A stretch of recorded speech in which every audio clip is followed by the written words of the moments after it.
मेरे पास एक सवाल आया। अब देखो, बहुत दिनों बाद मेरे पास सवाल आया।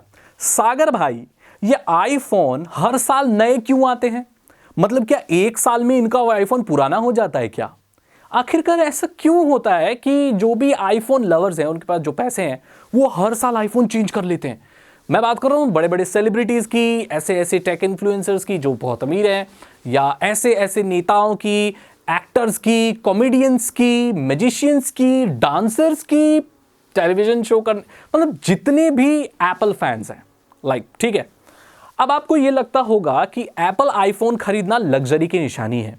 मैं आपको कहूं, ऐसा सिर्फ कुछ लोग सोचते हैं। अब एप्पल के फोन अब लग्जरी नहीं रह गए हैं।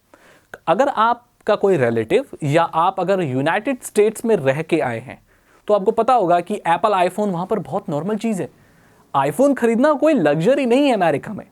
आपको नॉर्मल से नॉर्मल काम करने वाला व्यक्ति भी एक आईफोन के साथ दिख जाएगा।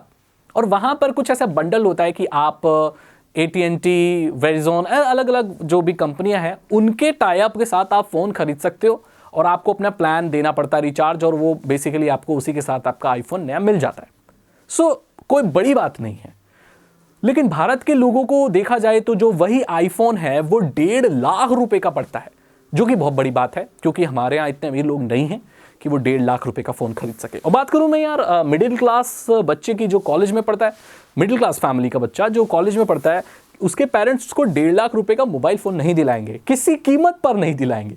मैं ये समझ सकता हूं, क्योंकि मैं भी ऐसी ही फैमिली से आता हूं। 1.5 लाख रुपए का फोन, अबे इतना पैसा तुम्हारी शादी में लग जाएगा भाई। 3 लड़कियों की शादी हो जाएगी, 3 लड़कों की शादी हो जाएगी 1.5 लाख रुपए में, तुमको फोन चाहिए? और वो ऐसा फोन जो कि एक साल में आउटडेटेड हो जाता है। सपनों में भी नहीं हो सकता है ऐसा, ठीक है। अब बात करते हैं टेक्नोलॉजी के एस्पेक्ट से। देखो, आपको अगर मैं कहूं एक लाइन ड्रॉ करके कि इसको आपको छोटा करना है बिना काटे बिना मिटाए, तो ये बहुत पुराना ट्रिक है। सब यही कहेंगे, सागर भाई उसको छोटा करना चाहते हैं इस लाइन को, तो हम उसके सामने एक बड़ी लाइन ड्रॉ कर देंगे, तो वो एक छोटी हो जाएगी। ना हमने काटा उस लाइन को, ना मिटाया, ठीक है। बहुत बेसिक सी चीज है। यही सिद्धांत आईफोन्स के साथ भी लागू होता है। अब आईफोन वाले ये तो नहीं कह सकते कि आपने जो 7 महीने पहले या 1 साल पहले जो आईफोन खरीदा है वो खराब है, वो बेकार है, हमारा नया वाला अच्छा है, वो बेकार है। बेकार नहीं बोल सकते।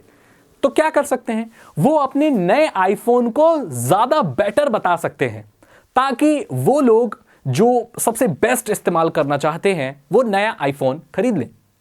अब आईफोन की बात करें तो हर साल उसमें एक नया प्रोसेसर इंट्रोड्यूस कराया जाता है, बायोनिक चिप, ये वाली बायोनिक चिप, ये अलग अलग चिप्स प्रोसेसर में इंप्रूवमेंट होती है, राइट।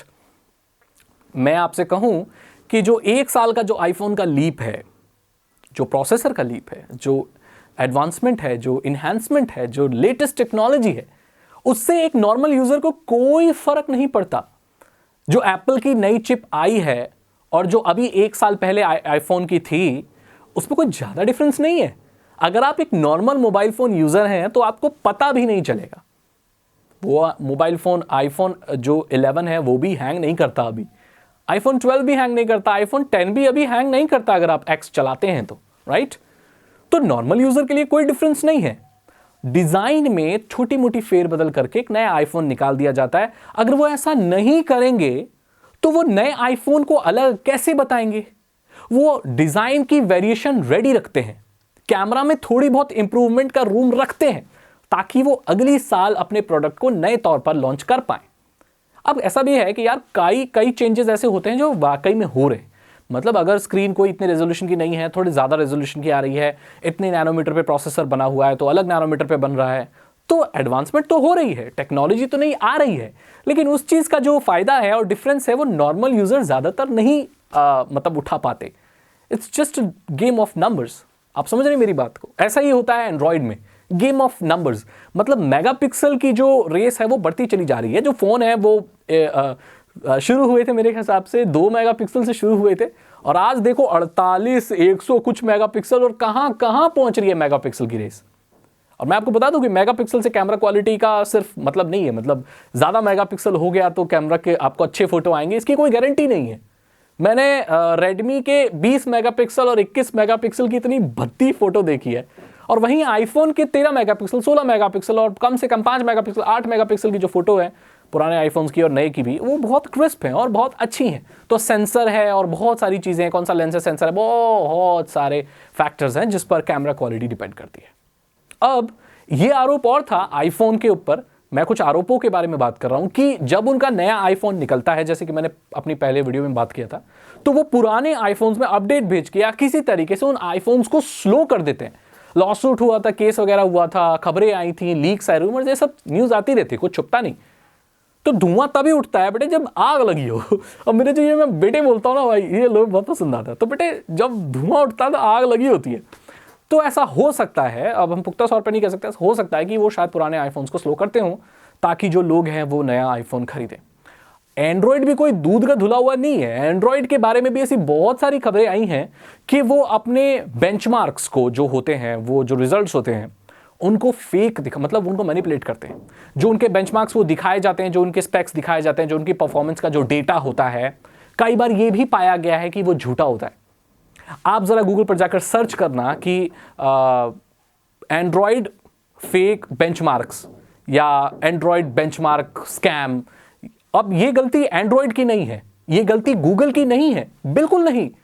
गूगल सिर्फ एक ऑपरेटिंग सिस्टम है और गूगल सबसे ट्रस्टेड कंपनी है, गूगल बेस्ट है। तो कमी किसकी है? तो ये गलती किसकी है? ये गलती है उन फोन बनाने जो फोन बनाने वाले मैन्युफैक्चरर्स हैं, वो क्या हार्डवेयर लगा रहे हैं। बदनाम एंड्रॉयड होता है और एंड्रॉयड कोई फोन नहीं बना रहा। हाँ, पिक्सल फोन्स हैं, that's a separate case, but Android कोई फोन नहीं बना रहा है, वो सिर्फ ऑपरेटिंग सिस्टम बना रहा है।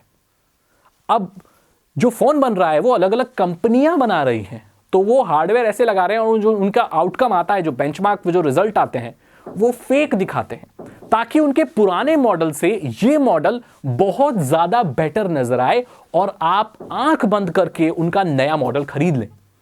जबकि सच बात यह है कि जो उनके पुराने मॉडल से जो नया मॉडल आता है उसमें ज्यादा फर्क होता ही नहीं है। और जैसे मैंने आपको कहा, एक नॉर्मल यूजर को फर्क ही पता नहीं चलेगा। छोटे छोटे टेक्नोलॉजी के इन्हांसमेंट और एडवांसमेंट ही एक की फैक्टर है कि ये सारी कंपनियां अपने नए फोन को रेगुलर बेसिस पर मार्केट में ला पाती हैं और बेच पाती हैं। अगर आईफोन का पुराना मॉडल, एग्जाम्पल के लिए बोल रहा हूं, सेम स्पेक्स के साथ आता है और वही आईफोन का जो नया मॉडल है वो भी सेम स्पेक्स के साथ आता है, तो आप मुझे बताइए कि लोगों के पास क्या वजह है कि वो नया आईफोन खरीदेंगे? बिल्कुल नहीं। चाहे वो वजह छोटी हो, चाहे वो वजह सिर्फ इतनी ही हो कि ये नया वाला आईफोन राउंड एजेस के साथ आता है, ये वाला आईफोन की शेप अलग है, ये ज्यादा पतला है, ये ज्यादा मोटा है, इसकी स्क्रीन ज्यादा खूबसूरत है, इसमें चार्जिंग पोर्ट वापस आ गया, इसमें चार्जिंग पोर्ट चला गया। तो ये जो फैक्टर्स हैं ये प्रेरित करते हैं कि भाई आप नया, मतलब आपको बोलते हैं कि आप नया फोन खरीदो। ये कंपनी इसीलिए ही अमीर नहीं है। आपको पता है अमेरिका की जो नेट रेवेन्यू है, गवर्नमेंट की जो नेट रेवेन्यू है, जो सरकार कमाती है सालाना, उससे ज्यादा कमाई एप्पल कंपनी की है। तो कैसे होगी? ऐसे ही है। इनके यहाँ एक से एक दिमागदार लोग बैठे हुए हैं जो कि बिजनेस स्ट्रैटेजीज बनाते हैं। और एप्पल बहुत बड़ा ब्रांड है, मुझे नहीं लगता उसको ऐसे ऐड की जरूरत पड़ेगी, लेकिन बहुत बड़ा नाम है और वो पैसे भी बहुत बड़े ही कमाता है। तो आपको पता चल गया होगा कि जो हर साल नए आईफोन आते हैं या हर साल जो नए फोन आते हैं उसके पीछे क्या वजह है, क्या स्ट्रैटेजी है। अगर आपको ये वीडियो अच्छी लगी तो उसे लाइक करें, अपने दोस्तों के साथ शेयर करें और बताएं उनको कि भाई फोन्स के साथ क्या होता है। अगर आपका कोई दोस्त है जो नए नए फोन्स खरीदता रहता है तो उसको ये वीडियो आप शेयर कर सकते हो, या कोई भी आपका दोस्त जो फोन में इंटरेस्टेड है, टेक्नोलॉजी में इंटरेस्टेड है, तो आप उसे ये जरूर शेयर कीजिए। इस वीडियो को लाइक कीजिए, आप अपने फेसबुक पर कहीं कहीं इसको फैला दो वीडियो को। सब्सक्राइब करो मेरे चैनल को, ये फ्री ऑफ कॉस्ट है। बेल आइकन को प्रेस करो ताकि आपको नोटिफिकेशन मिल जाए जब भी मैं वीडियो डालूं। मुझे फेसबुक, ट्विटर पर और इंस्टाग्राम पर आप फॉलो कर लो, अगर नहीं किया तो क्या कर रहे हो। अगर आप एक इथिकल हैकर बनना चाहते हो तो डिस्क्रिप्शन चेक करो, 299 रुपीज के 3 इथिकल हैकिंग कोर्सेज हैं। आसान भाषा में आपको इथिकल हैकिंग सिखा देंगे, आप एक इथिकल हैकर बन सकते हो सिर्फ 299 रुपीज में। बहुत इजी कोर्सेज हैं सभी लोगों के लिए, जरूर चेक करो। मैं मिलता हूं आपसे अगली वीडियो में। Thank you so much and good bye.